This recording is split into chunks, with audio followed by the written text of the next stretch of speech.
So I thought that was a terrific closing panel. A lot of content, a lot of information, and seamlessly designed by Deborah Lappin, who's been our strategic advisor from the time we basically got started.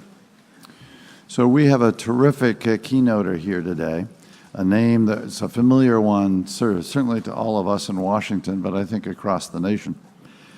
Just to mention a few of his many accomplishments, Bill Novelli was previously the CEO of AARP. He founded the Campaign for Tobacco-Free Kids, which was tremendously successful. And he headed the public relations firm, coincidentally named Porter Novelli. He's now a professor at Georgetown's McDonough School of Business. He founded and oversees the Global Social Enterprise Institute there and co-chairs the Coalition to Transform Advanced Care. We're honored to have him here today.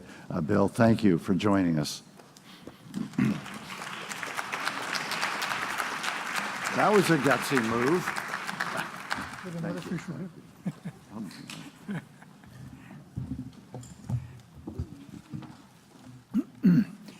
Well, George, thank you so much for that kind introduction, and good afternoon to everybody. I'm very, very pleased to be at this important summit because no problem in America is more challenging and more important than Alzheimer's disease. As Us Against Alzheimer's points out, and I'm sure you know this well, of the 10 leading causes of death in the United States, Alzheimer's is the only one without a means to prevent or treat it. That really stuck with me. Now, my topic today is about finding the tipping point in the movement to conquer Alzheimer's.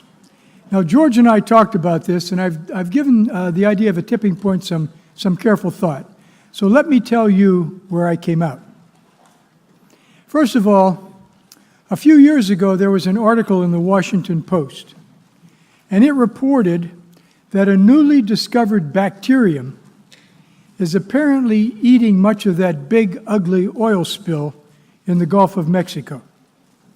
And that bacterium could very well take care of this enormous problem. Now, I said to myself, wow, wouldn't it be great to have a bacterium to attack other big problems, like skyrocketing healthcare spending, or the failure of our long-term care system in this country, or social and economic inequality, or most of all, how about a bacterium to attack Alzheimer's? Well, unfortunately, it turns out that the Washington Post article was inaccurate. There apparently is no bacterium to eat the oil spill or any of the other huge problems we face. So the conclusion of all this is we have to do it ourselves. And with regard to Alzheimer's, we have to do it fast. The Alzheimer's movement, all of you in this room, are in a hurry. The curse of this disease is expanding rapidly.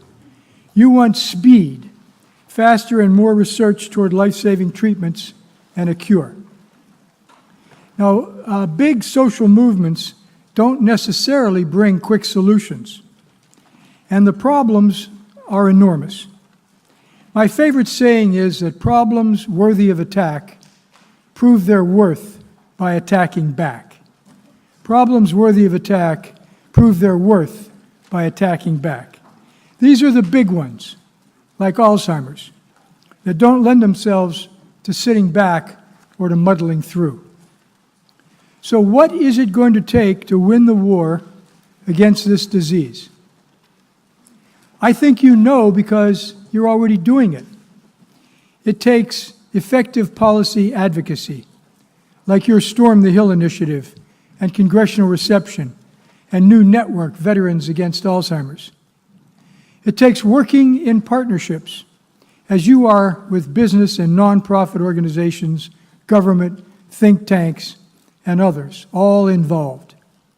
It takes effective, creative social media and other media treatments to tell the story powerfully and well.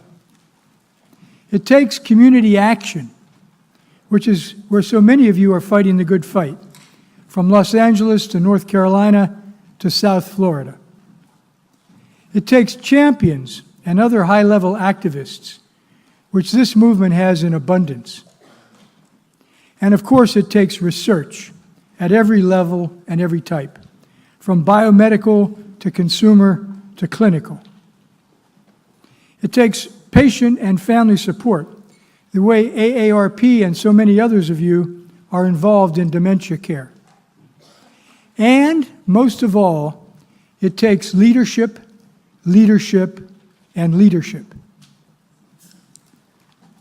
Now, in the midst of all this hard work that you're doing and all this aggressive, fast-paced action, there's one idea that seems especially attractive and beguiling, and that's the notion of a tipping point. So wouldn't it be great if we had an electric, spontaneous, explosive moment that tipped everything our way? After all, there's a big gap between the huge size of the Alzheimer's problem and the attention that's being paid to it.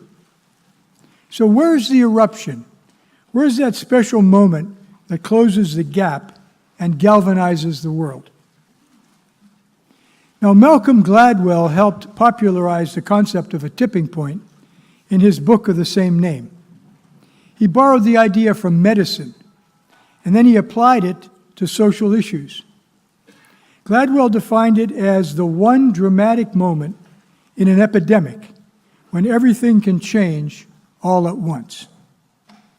He went on to say that an idea spreads because of a few key groups or individuals, the networked people, as he called them, the networked people whom everybody follows. It's similar to that famous quote by the anthropologist Margaret Mead, who said, "Never doubt that a small group of citizens can change the world. Indeed, it's the only thing that ever does." Well, Gladwell would agree with her if that small group or that individual is famous and highly influential. Now, here are some historic tipping points that made a lasting difference. Nancy Brinker told the story of how Betty Ford, wife of then-President Gerald Ford, in the early 70s, candidly and publicly disclosed that she had breast cancer. This was an unheard-of revelation at the time. The word breast was hardly mentioned in public, never mind the shadowy fact of breast cancer. But almost immediately, physicians reported a large increase in women asking for screenings and for help. And then there's Magic Johnson. He was a one-man tipping point when 26 years ago, he stunned the world by announcing that he was HIV positive. At the time, the disease was considered to be mostly confined to the gay community, drug users, and people who had received bad blood transmissions. But Johnson changed all that. He said he would become a spokesman for the HIV virus and that he planned to go on living for a long time. And he is doing both. Now, more recently, Vice President Joe Biden helped tip the issue of same-sex marriage.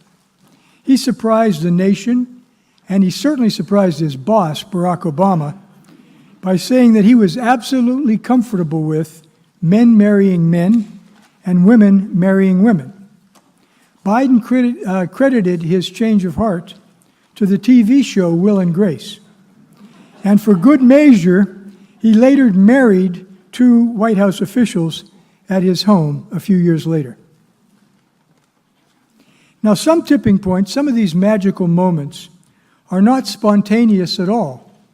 They are carefully planned.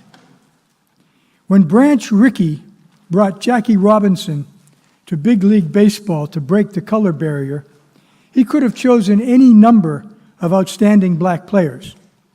But he set out to find who he called the right man. Rickey knew that the first black major league player would face racism and discrimination. And for his part, Robinson agreed that he would never lose his temper and would do nothing to jeopardize the chances of all those who would follow him if he could break the color barrier.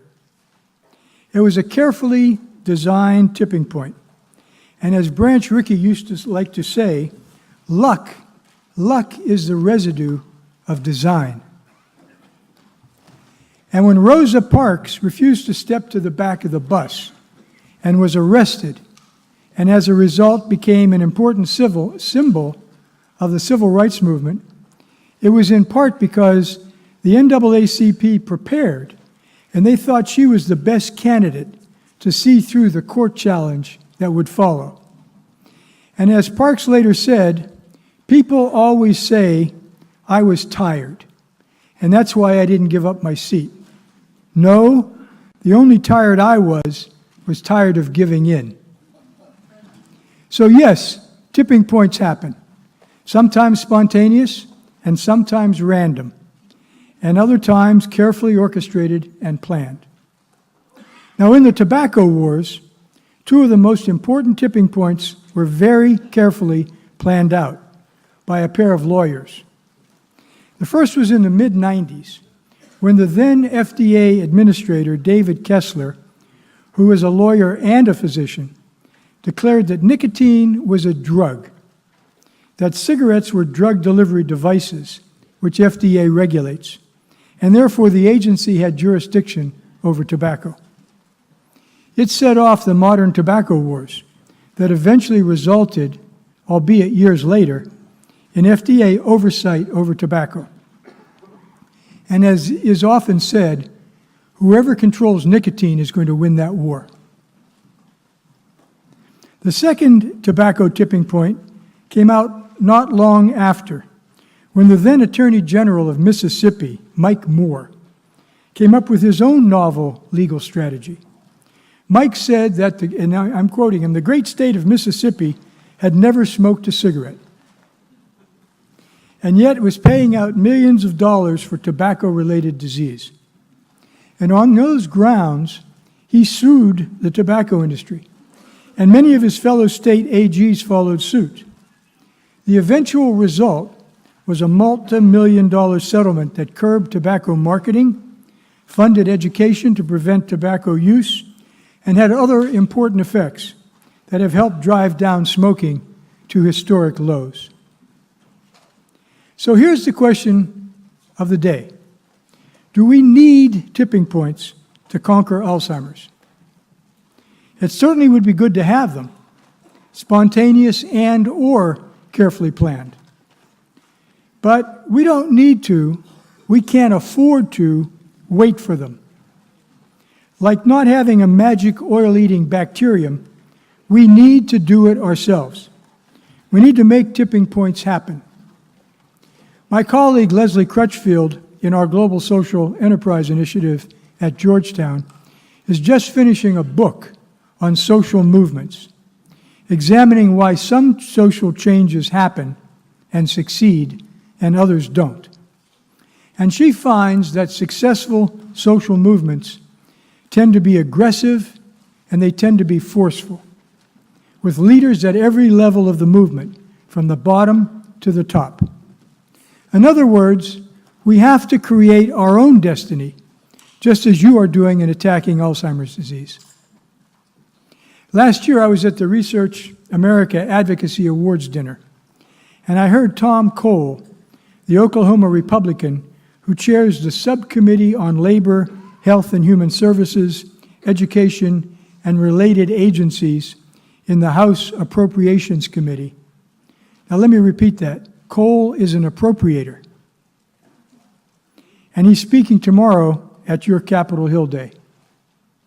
When he accepted that Research America award, Representative Cole spoke personally about his father's Alzheimer's experience. He talked about the need to spend more, much more, on Alzheimer's research. And he thanked NIH Administrator Francis Collins, who was there that night, for educating him on the issue. And I'm sure he also got some education that evening from George Vredenberg, who, along with his wife Trish, also received an award. George said a number of things, But the one that stuck most with me was that we have to build an Alzheimer's movement to disrupt business as usual and confront this disease at a pace and a scale equal to the challenge. So Congressman Cole and George Vredenberg and Francis Collins that night, they were tipping points. And so is the idea of an X Prize and global crowdsourcing to catalyze a cure. They are potential tipping points. And as I think about it, this summit could very well become a tipping point. So yes, it's good to have spontaneous, magical moments happen. But we need to depend on ourselves. We need to create our own tectonic shifts. We need to create our own destiny, because luck is the residue of design. So good luck, and thank you very much.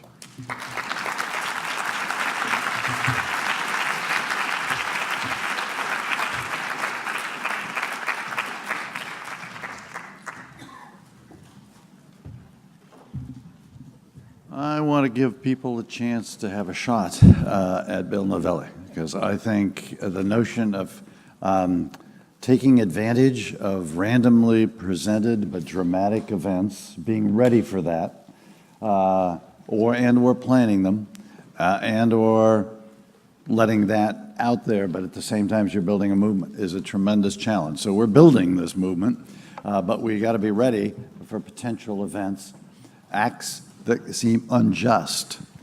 The notion that African Americans are going to bear a third of the costs of this disease in the coming decades. The facts that $2.5 trillion are going to be spent in the Latino community between now and 20. There's a racial element to that. There's a sexist element to this. How do we capture and find the words or otherwise catalyze this? We had a president of the United States who got diagnosed with this disease, went to the other room and wrote a letter to all Americans.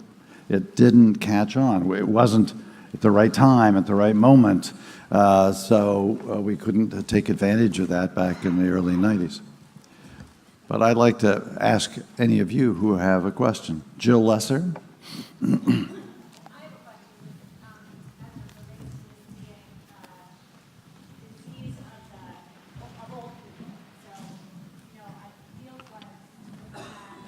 A number of celebrities. We lost Glenn Campbell this summer, Ronald Reagan.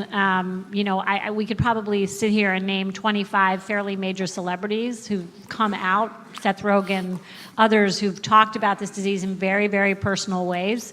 But we haven't hit the tipping point. And so one question that I have is around how do we energize young people, and how do we make this a disease or a cause where we're galvanizing not just the perception that this is an end of life post 70, 80 disease that for whatever reason seems to garner less sympathy or urgency.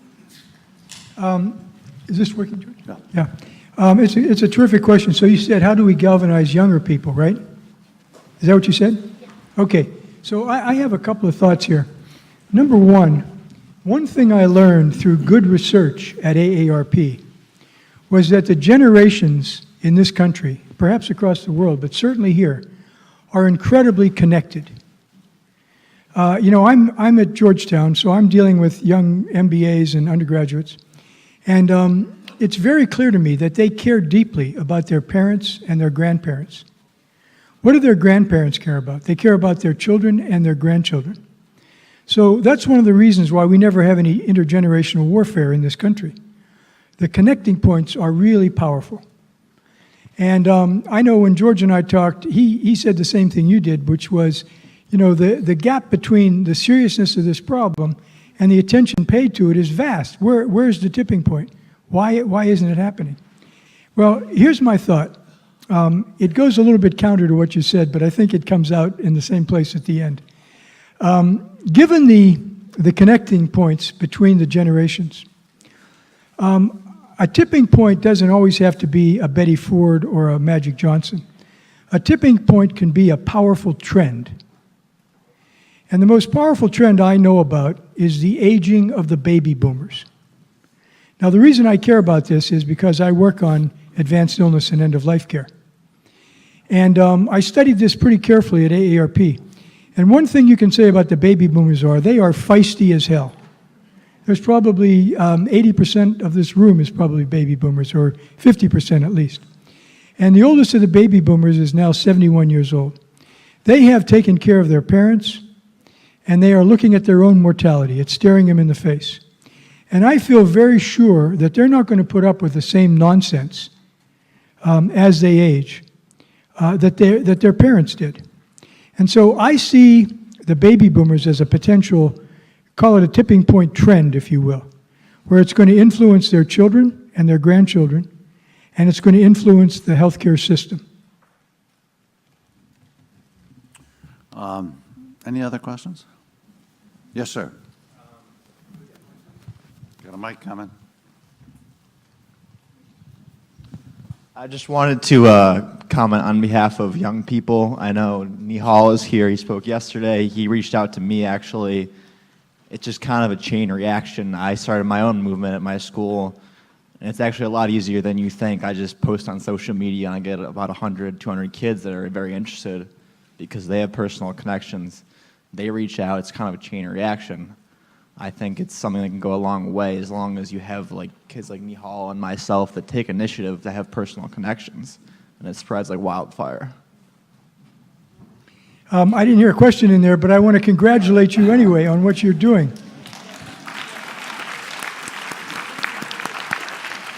You know, at the Campaign for Tobacco-Free Kids and many of your other organizations, you know, we all have this concept, this strategy of youth advocacy. I love youth advocacy because young people his age and younger are essentially fearless, and they will lobby anybody at any time in any place. Not only their peers, but state legislators, Tom Cole, you name it. And so I see youth advocacy as a powerful strategy. That also reminds me of a line of my wife when she went in and shook the shoulders of a senator who had already committed to support everything we wanted. And she said, I want a contribution from you to us. And she said, what is he going to do, fire me? Right? Michael Ellenbogen. This is actually a question I was going to ask early this morning at the first panel, but I think you might be able to help here also. As an advocate for this cause who's living with the disease, I have to tell you, I have found it very frustrating because I try to engage so many people to step up to the plate, and the problem I run into is, first of all, the people who are living with the disease, a lot of them can no longer speak. A lot of them can no longer write. The caregivers, they tell me they don't want to get involved. They say, I'm so damn busy with this disease that all I want is 5 minutes away from it. So I say, okay, I can live with that. Well, when your loved one passes, step up to the plate then. I just want to forget about it. I don't want to deal with the hard, I just want to get away from it. How do you build an army of people, because there are no survivors with this disease? And the way I see it, the only people that can really step up to the plate are the people who are not even impacted by it. And that's where I see the real problem with this. I mean, even my congressmen and senators said, Mike, there's nobody knocking at our door for this disease to let us know. Well, there never will be, because they're all dying. Yeah, I both sympathize with what you're saying, and I also understand it. Here's my thought on that. People with Alzheimer's are usually unable to speak for themselves. That's a given. So therefore, we have to think about caregivers and even surrogates of caregivers, if you will. And it's the hardest thing in the world to be a caregiver. We all know this so well. Recently, Cigna and the Coalition to Transform Advanced Care did a piece of research on caregivers. And it was the kind of research that I hadn't done before. What they basically did was use social media to collect verbatim responses from caregivers who were networked, who were talking to each other. I've seen a lot of caregiver research in my AARP days and in my CTEC days, but I've never seen research like this. The anguish among these people was palpable. They were overwhelmed. They were stressed. And I said to myself, I can understand why they're not speaking out.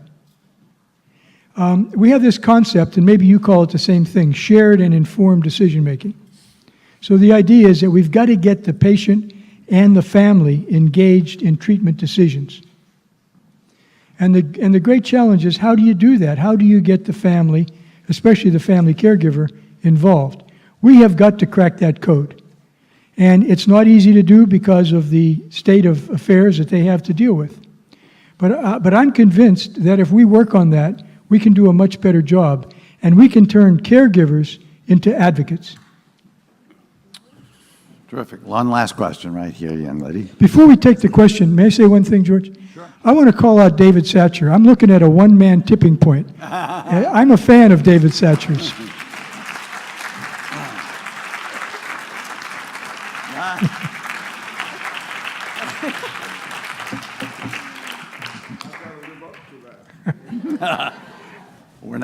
That's this afternoon's meeting, David. This will just be brief, but I have to say on behalf of myself, and I have Alzheimer's, and at least 3 or possibly 4 other people in the room with the same diagnosis, we can speak out, and we do presentations, and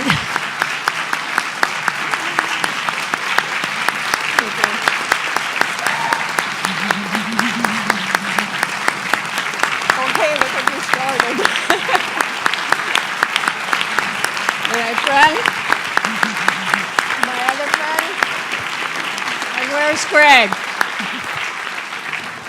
Okay. Oh, there he is. Okay, so here we are. And there's probably some others here who maybe haven't come to terms yet. I'm sorry?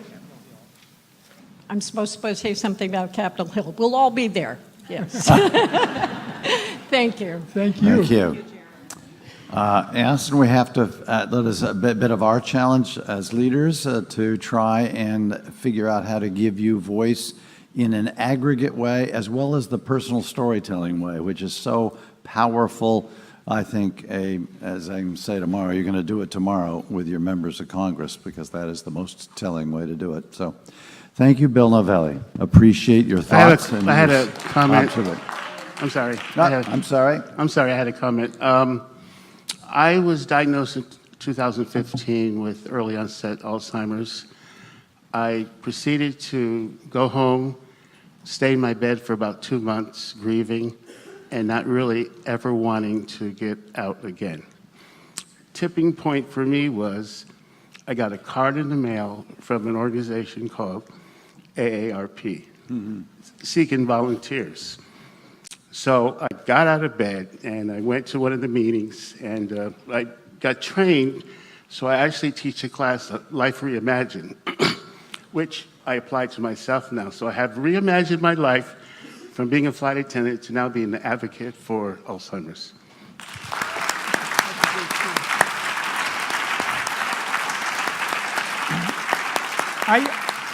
I can't be more proud of AARP and of you. You know, the woman who started AARP, her name was Ethel Percy Andrus, and she called AARP volunteers an army of useful citizens. And that's what we all have to be. Thank you. Thank you.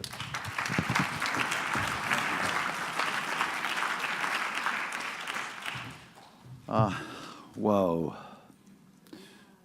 We have happy birthday to Linda Everman.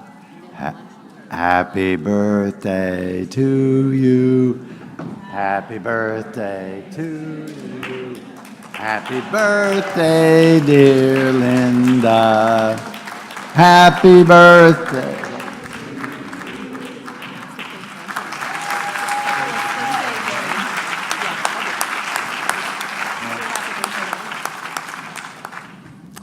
Happy birthday, Linda. I'm glad you're celebrating with us. Just a few people in for lunch. And in Linda's honor, we're going to hold our Faith Coalition Lunch and Learn in the back room. We're going to have Speed Lunch and Learn on our book coming that Linda's leading, a book of worship for people living with dementia. So anyone who'd like to join us back there, please do. Happy birthday, Linda Everman. So we have another This Is Us video. My daughter, who's in the front row, represents the female lead of that program, so just came handy. But let's play this video. I'm Linda Everman. I'm one of millions of Americans who've been impacted I think by we've this seen this devastating one. disease. I was a caregiver for 18 years for my dad. Yeah, happy birthday. You're gonna get a replay. All right, let's move on to our next panel. If we don't have another video handy, David. So our next panel is phase 2 of the path to 2025. And we're going to now talk about one of the problems identified in the first panel on this subject, which is detection and diagnosis. And it's going to be chaired by Ron Peterson. I hadn't seen Ron in the room yet. Oh, we're early. So maybe we just ought to sing to Linda again.